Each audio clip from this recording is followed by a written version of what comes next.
benefits from what you do. You know, please take a seat if you have one. You're tough as they come, starting with your President Shawn Fain, a leader with backbone, a backbone like a ramrod. I don't know where he is, but he is. Together, we're proving what I've always believed. Wall Street didn't build America, the middle class built America, and unions built the middle class.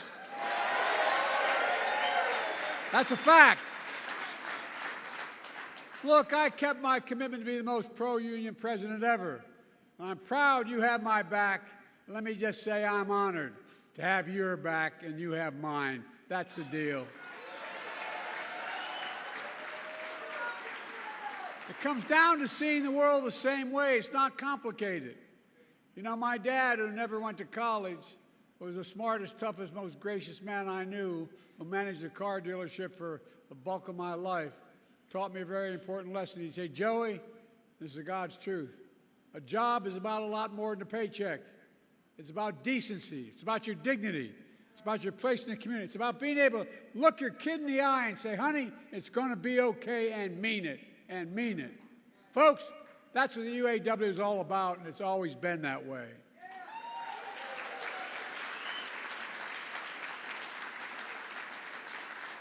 Just after the UAW was founded nearly 90 years ago, it launched what historians call the most important strike in the 20th century. Flint, 1936. Walter Reuther organized a sit-down in the factory. They weren't sure what would happen. They were worried about getting beat up, but they were determined. They were determined. And it took 44 days, but they won the first collective bargaining victory in American history.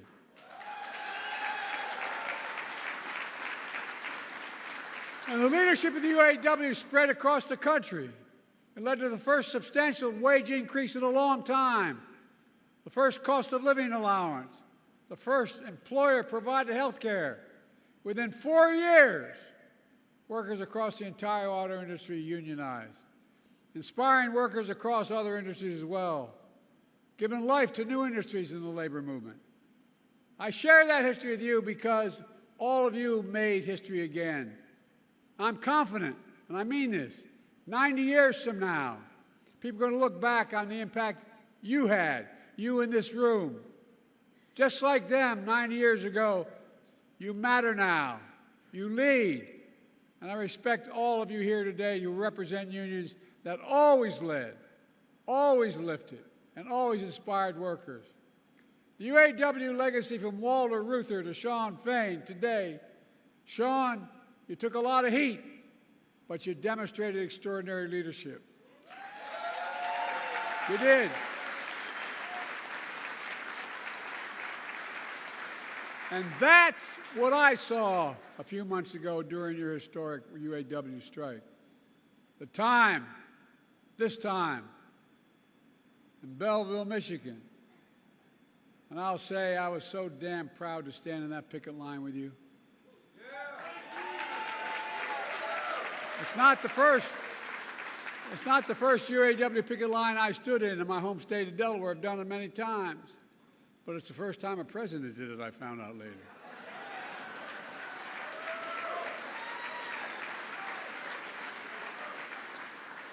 I've always fought for a strong auto industry, with UAW-built cars leading the world. This is about a simple proposition. You built these iconic companies. You built GM. You built these companies. You sacrificed to save them in the worst of times. And you deserve to benefit when these companies thrive. As Shawn said, record profits mean record contracts. I'm serious. And that's what you got, record wage increases, winning back cost of living adjustments, greater retirement security, more paid leave, and eliminating tears. Whoa, whoa, whoa, whoa, whoa. You all know my position. I'm tired. I've tried, you know, I'm tired about jobs going overseas, having products shipped to. Look, during the Trump administration, a lot of administrations before that. What'd they do? So many people around America lost their sense of pride because whether it was an automobile company or any company at all, that factory that was there for 30 years, hiring, maybe it only had 150 people in it, but it was the heart of the community. Guess what? Corporate America found the cheapest labor in the world, and they sent the jobs to those laborers and sent the product back to us. But not anymore. We're building product here and shipping it overseas. Buy America and build America.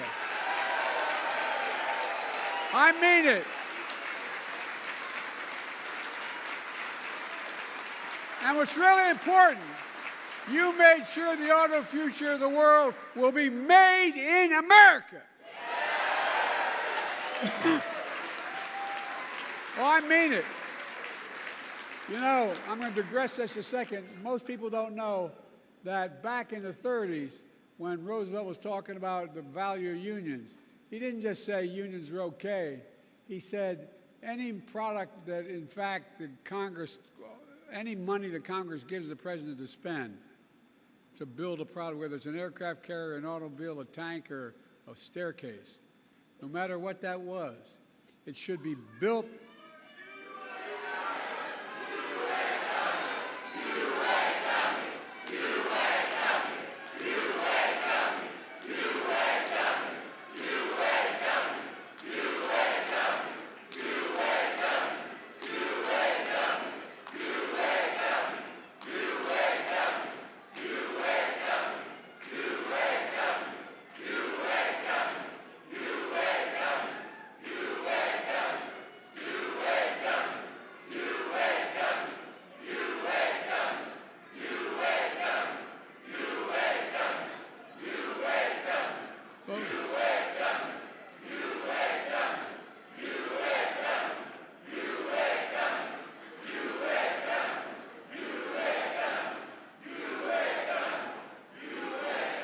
For a long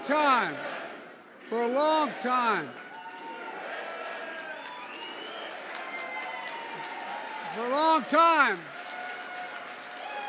the Congress would make an appropriation and send it to the president to spend, whether it's building an aircraft carrier or a staircase. And guess what? It was supposed to be built by an American worker with American products. Well, guess what? I'm going back to that. We build in America, we buy American.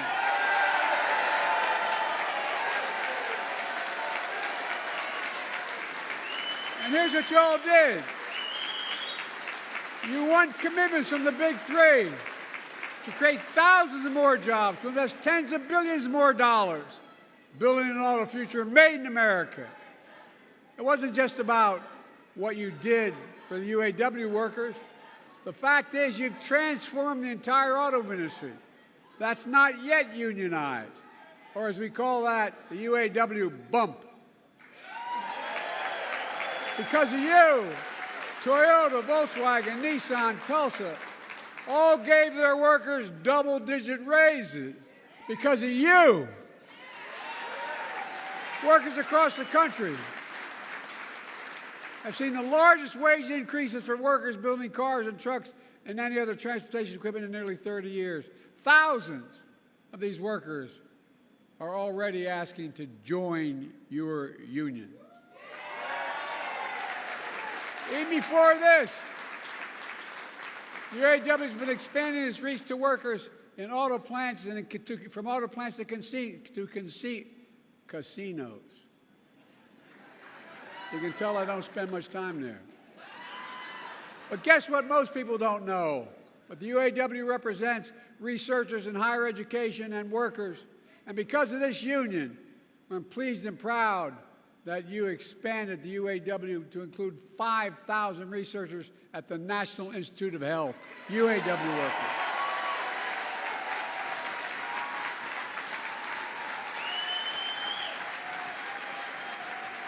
I, honest to God, have always believed that the union movement in America is important because it produces the best skilled workers in the world. That's what happens. It's good for everybody. It's good for companies. It increases the quality of the jobs, the quality of the products, and it's good for economic growth. In fact, I asked, which is unusual for a president to do, I asked the Treasury Department to do a significant study, the most comprehensive report ever, detailing how unions are good for all workers, including non-union workers, how they found that unions raise standards across workplaces and industry, improving skills and safety, pushing up wages, strengthening the benefits for everyone. It matters. It matters. It matters. And some in corporate America finally began to figure it out. And look at what we're doing. It's good for workers and companies. Since I took office, we've attracted billions of dollars in investment here in the United States. We supercharged advanced manufacturing, including electric vehicles made by union workers in America. China's determined to dominate that market with EV predominantly made in China and Chinese jobs. The previous administration was content to sit in the sidelines and let China take all these jobs. But I won't let that happen. I will not.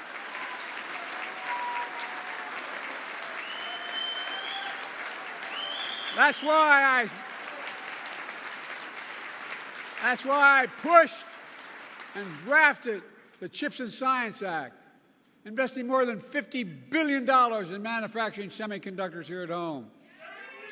Automobiles today require 3,000 chips of these chips to be made. That's why my bipartisan infrastructure law is building a network of 500,000 electric vehicle charging stations all across America, installed by your brothers and sisters of the UAW. That's what's doing it.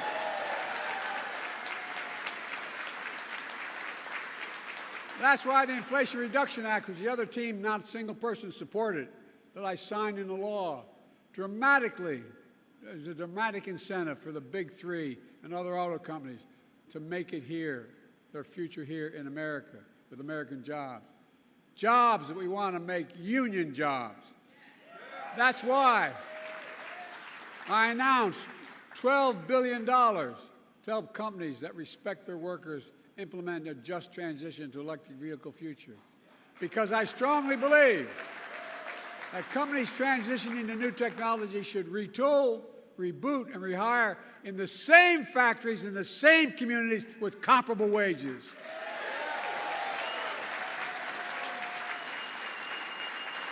And existing union workers should have the first shot at those jobs. As Shawn said, I appointed historically pro-union National Labor Relations Board because I don't believe any company should be using threats or tactics to stand in the way of workers' rights to organize, period.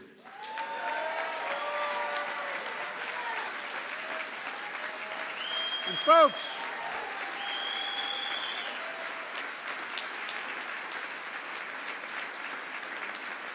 you've been very patient, sitting a long time, but these investments are paying off. Since I came to office, by the way, the last guy said he's hoping for a recession.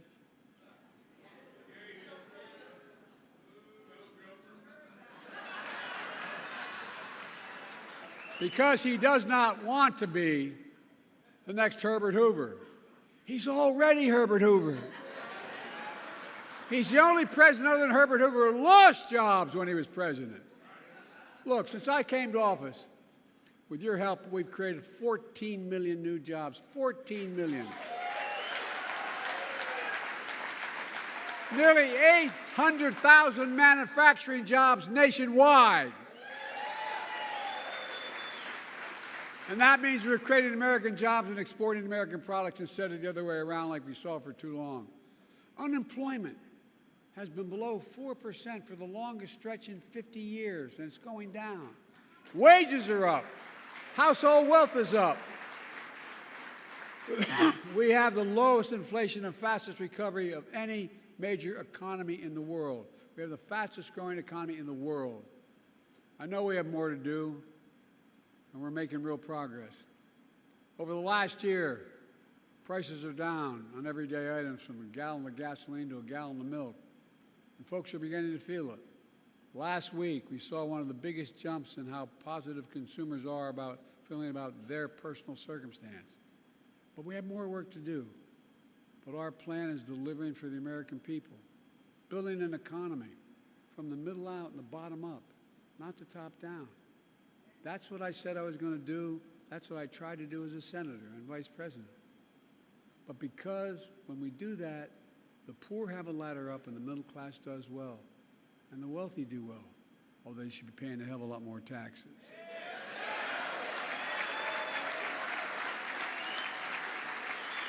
We all do well. It's called Bidenomics. If you notice, all the major economists who are talking about there's going to be a recession next week, next month, but all of a sudden, they're seeing the Lord. I'm a little worried. Some of the major economists in American history are now giving me credit. It's like, oh, God, what's going on? But look, all kidding aside, this is a fundamental break from what used to be called trickle-down economics that some Democrat presidents did as well as Republican. You know, I sat not a lot trickle-down on my dad's kitchen table growing up. There wasn't a lot. The idea was that the wealthy do very well, there'll be a lot left over, and it'll trickle down to ordinary folks. Well, guess what? That trickle-down economy was supercharged by my predecessor. It cut taxes for the very wealthy and the biggest corporations. It shipped good-paying jobs overseas because labor was cheaper.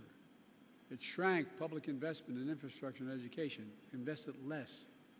It hollowed out entire communities, closing factories. I'm not making this up. You know this to be true. Closing factories, attacking unions, leaving too many Americans behind. In fact, when Donald Trump was in office, 6 auto factories closed around the country. Tens of thousands of auto jobs were lost nationwide during Trump's presidency. During my presidency, we've opened 20 auto factories and more to come.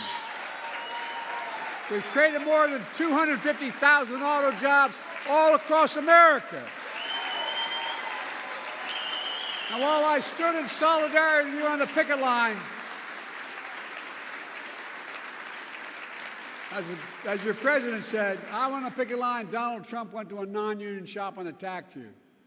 Let me tell you something I learned a long time ago. If I'm going to be in a fight, I want to be in a fight with you, the UAW, with you. No, I mean it. We have a big fight in front of us. We're fundamentally changing the economy of this country, and everybody's getting a little worried about it, the very powerful.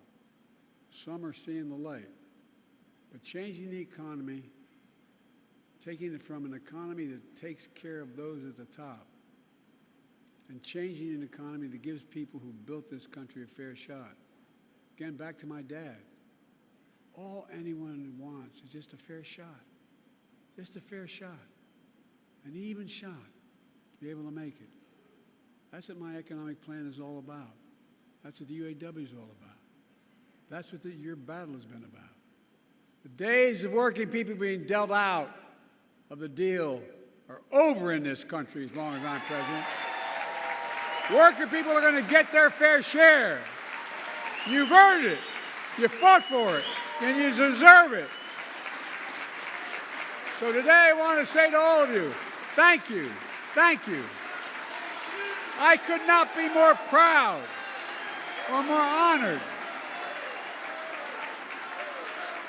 that you've chosen to stand with me. For all the progress we made together, you're the real hero. I mean, I want to make it clear, you're the heroes of the story. It's not what I did, it's what the American people standing up with backbone did. You're the reason why. And I mean this sincerely. I'm supposedly an expert in foreign policy. I've known every major world leader for the past 25 years. And guess what? As I tell every world leader, remind them, whether they're an adversary or an ally, it's never, ever, ever been a good bet to bet against the American people. Never, never, never. And that's been true throughout history, and it's still true today. Because of you. I mean this, because of you, I've never been more optimistic about America's future. We just have to remember who we are. We are the United States of America.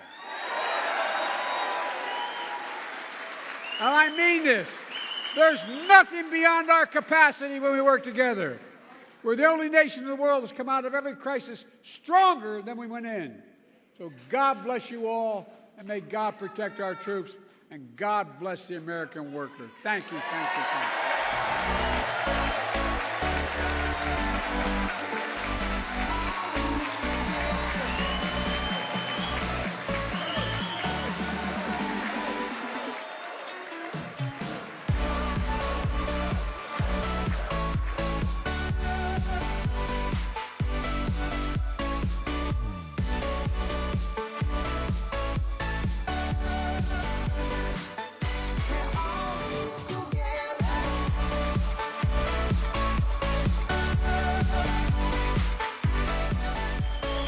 Every time I'd walk out of my grandfather Finnegan's house up in Scranton, he'd yell, "Joey, keep the faith."